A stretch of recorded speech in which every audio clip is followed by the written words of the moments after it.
In the bustling town of Wolfwater, a contingent of dwarves on an excursion suddenly find themselves besieged by the plague god Nurgle and his demonic legion, whose grotesque forms and pestilence threaten to overwhelm them. The expeditionary force, the prospectors under the Tower of Shadows, is led by a mighty Thane, who must defend this town at all costs.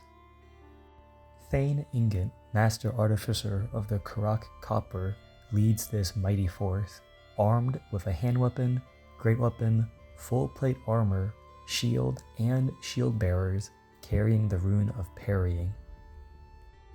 He brings a mighty flame cannon to help rid the demons from the town of Wolfwater. Following Thane Ingot is Balin, master of the trenchworks in the Hidden Vale. He's there to ensure all the machinery doesn't fail, armed with a hand weapon, heavy armor, a handgun, and brings with him the master rune of bursting flame and the rune of passage. And the last champion of the expeditionary force is Throdreg, keeper of the runes. He is armed with a hand weapon, great weapon. He brings with him a full plate of armor, shield, and the master rune of balance. A unit of 10 Thunderers follow their Thane into battle, armed with hand weapons, handguns, heavy armor, and having expeditionary marksmen. And the heart of the expeditionary force are 15 miners, armed with hand weapons, great weapons, heavy armor, with a prospector champion. The standard bearer carries the rune of battle, and a musician. And the bodyguard of Thane Ingot is a corps of 15 Dwarven warriors. They are armed with hand weapons, heavy armor, shields, have a veteran champion, the standard bearer, and a musician. The opposing army are the Vectors of the Sword, one of Nurgle's numerous demonic legions. Leading the force is Horticulus Slimux, one of Grandfather Nurgle's oldest plague bearers. He is armed with a plague sword, carries death heads, is a level 2 wizard of demonology, and sits atop a palanquin of Nurgle, represented by Mulch, a molluscoid of Nurgle. Besides Horticulus, Poxblight, another herald of Nurgle, follows this force. He carries with him the Spoilpox Scrivener, carries a plague sword, and is a level 1 wizard in demonology as well. Following Horticulus are 3 plague drones, represented by these 3 pox riders. They are armed with plague swords, have a standard bearer, champion, and musician. The next demonic host are 5 Nurgle Furies. The core of the demonic legion are 11 plague bearers of Nurgle. They carry with them the standard of Seeping Decay, a unit champion, and a musician. And the last unit are 2 Beasts of Nurgle for the force. As battle lines form, the townsfolk of Wolfwater must watch anxiously, hoping that the dwarves' grit and stubbornness can turn the tide against the Plague Father's forces. The dwarf army is deployed in a battle line, a formation designed to maximize durability and to support each unit. On the opposing side, the demonic force is scattered, hungrily waiting to cut down the defenders of Wolfwater. The Battle of Wolfwater is about to begin. The dwarf miners take a small vanguard move through the wheat field, while the opposing Plugmites hop a mighty 8 inches forward. The Thane Ingot and his royal bodyguards move up the field, hoping to take the center. With the remaining bodyguard following up, Thane Ingot and his Dwarven warriors hold a mighty battle line in the center of the town. The miners continue their move through the wheat field, getting a better position to defend the chapel, while the Thunderers continue to move to get better angles of shots, with the flame cannon rolling down the street. With their first turn concluded, the expeditionary force holds a strong position in the center of the wheat field, waiting for the demonic horde. In response, the Pox Riders of Nurgle decide to charge the miners. Thane Ingot orders a stand and shoot reaction, managing to roll a 6 to hit, which then turn to 2d3 hits, managing to wound once on the Pox Rider. The demonic save fails, with the regen fail saving as well.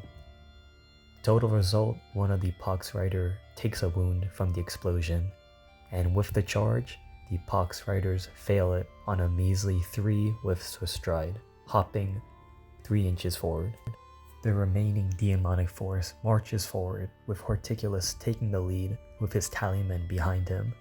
The Plague Mites, on the other hand, hop over Thane Ingot and his bodyguard, hoping to charge the flame cannon next turn, while the Beast, Horticulus, and the tallymen are all waiting to charge the mighty battle line.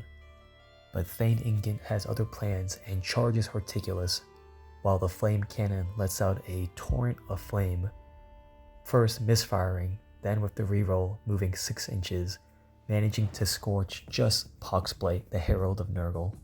Both remaining units, the Thunderers and the Miners, decide to move up to get a better position to await the Pox Riders. Thane Ingot declares a challenge on Horticulus, who must accept. With his great weapon, he has to reroll the 6 due to Nurgle, gets 2 hits, and lands 2 wounds on the mighty snail. Horticulus passes one of his ward saves, but fails his regeneration and armor save. In response, he gets no wounds back. The Thane's shield bearers continue to plant wounds on the mighty snail. Horticulus gets a couple attacks back with his palanquin being mulch, but none of the blows land upon Thane Ingot's armor, and after instability, the mighty snail blows up due to the combat resolution. With the Nurgle general dead, Thane Ingot and his royal bodyguard decide to overrun into the remaining tallymen, believing victory is on their side. But the death just causes anger as the Pox Riders charge the miners, the Plague Mites charge the flame cannon, and the Beast hit the side of the royal bodyguard and Thane Ingot. With ease, the Plague Mites drag down the crew of the flame cannon, overrunning into the Dwarven miners, hopefully to help their Pox Riders win this combat as well. But in a twist of fate, the miners reduce all of the Plague Mites, however 5 of their own fall to the Pox Riders. In the center, many Dwarven warriors fall to the onslaught by the Beasts of Nurgle, while Thane Ingot tries his best to put 2 wounds on the sluggish beast.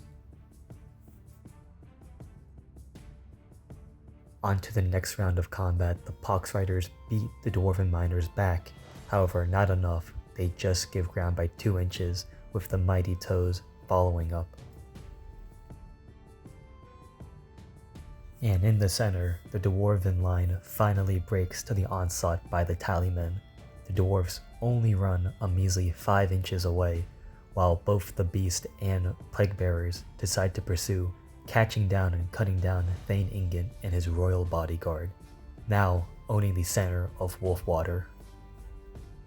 With the death of their king, Balin and the miners decide to push on, hoping to regain the center of the town. Landing a couple good hits on the Pox Riders, they manage to reduce them by just enough to pop them due to the demonic instability rule. With both forces being reduced by half, the Thunderers decide to unload a volley into the tallymen of Nurgle. However, having witnessed the death of their Thane Ingot, only 1 of the shots land from the 10 Thunderers. And with that, 1 Plague Bearer fails his demonic save and regeneration save, falling from the black powder weapon. Poxblight has had enough and declares a charge with his tallymen into Balin and the remaining miners,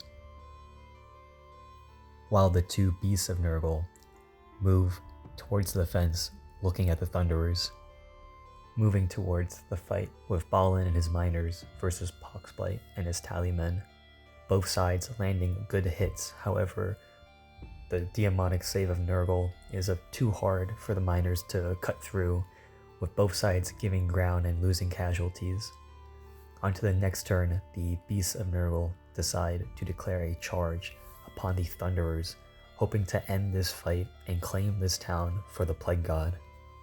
No shots wound with the stand and shoot reaction, as the Thunderers are pretty shaken from the loss of all their brethren lives. As the dust settles, the two beasts manage to kill 2 of the Thunderers, taking no wounds in return, but the line holding. However, Balin and his miners finally lose the fight, with 2 of the miners dying. Balin, being the last one standing, flees and breaks from the tallymen, ending the battle in Nurgle's victory.